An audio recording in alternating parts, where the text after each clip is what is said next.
afternoon, ladies and gentlemen, and dear children.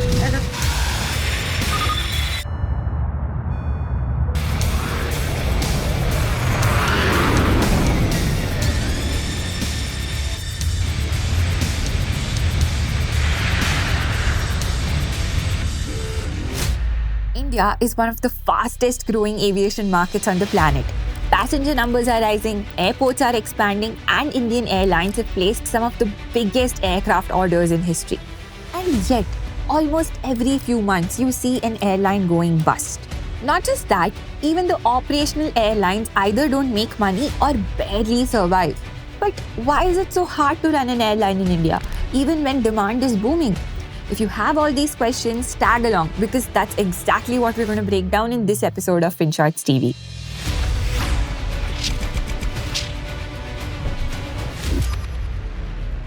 FinShots TV is now a part of Zerodha01 network. Together, we plan on bringing you stories that impact your day-to-day lives, often without you even realizing it. So don't forget to like this video, share it, and subscribe. The thing is, the economics of running an airline in India are structurally stacked against the companies who are operating them. The first reason is that the cost base is completely broken. Let me explain. The biggest line item for an airline is the aviation turbine fuel or ATF. In India, ATF routinely accounts for 40 to 50% of an airline's operating costs. Globally, this is closer to 20 to 25%. But why is it so expensive here? Well, that is because ATF is still outside of GST. That lets states levy very high VAT, often in 20 to 30% range. Add to this a central excise and you get jet fuel that can be 30 to 50% more expensive than what many global competitors pay. This means every time crude spikes, Indian Airlines bleed faster than almost anyone else. And they cannot claim input tax credits the way they could if ATF sat under GST. This permanently raises their structural cost base. Then there is the currency problem.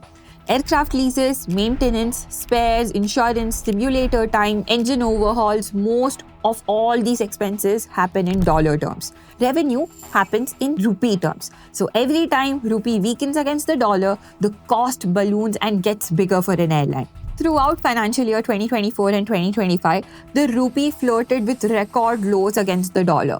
This alone pushed marginally profitable airlines, say like the Indigo, into quarters of losses.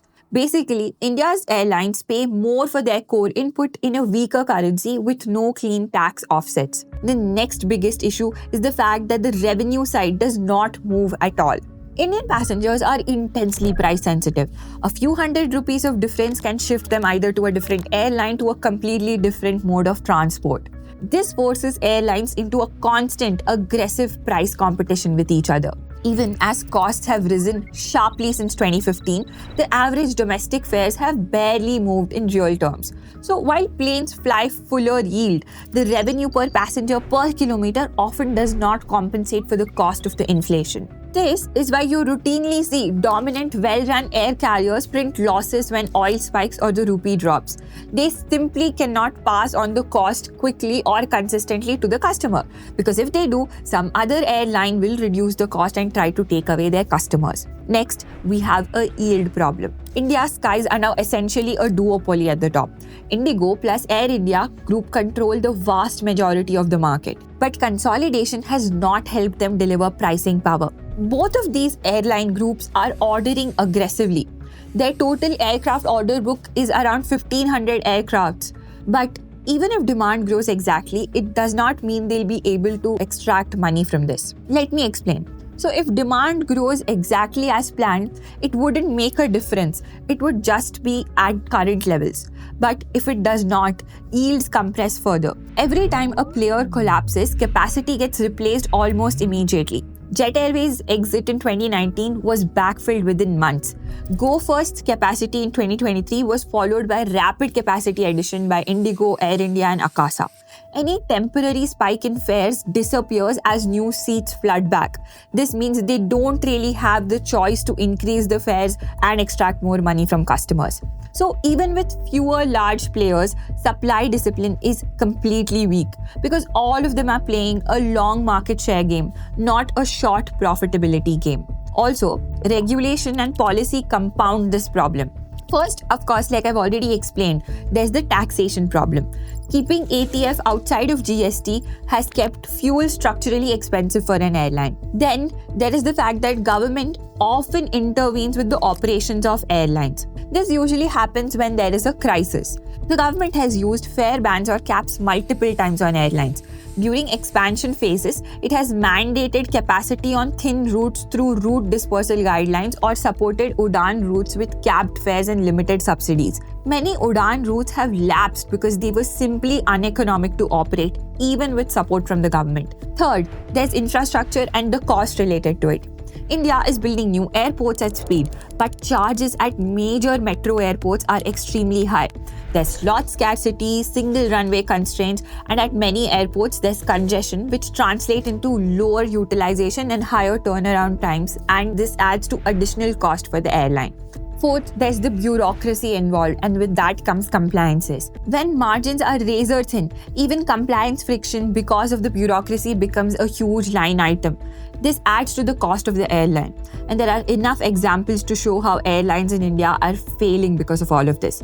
Go First is the most telling story of the past 2 years.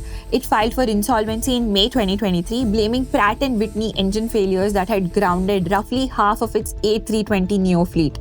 The engine problem was real, but the underlying vulnerability was financial.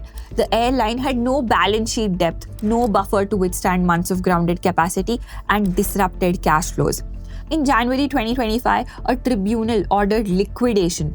Lessors, lenders, and employees are still in long legal queues. The signal to the market is clear. If you are small or a mid-sized airline, external shock can end you. SpiceJet is another example. Once a strong challenger brand, it has spent years firefighting grounded aircrafts, dispute with lessors, high payables, and constant capital raising. In early 2025, its market share slipped into low single digits, while roughly 40% of its fleet sat on the ground. It has clawed back to occasional quarterly profits, but it's still structurally fragile in a market where the two big groups can outlast everyone else on both capital and scale. Well, this is how our market is positioned at the moment.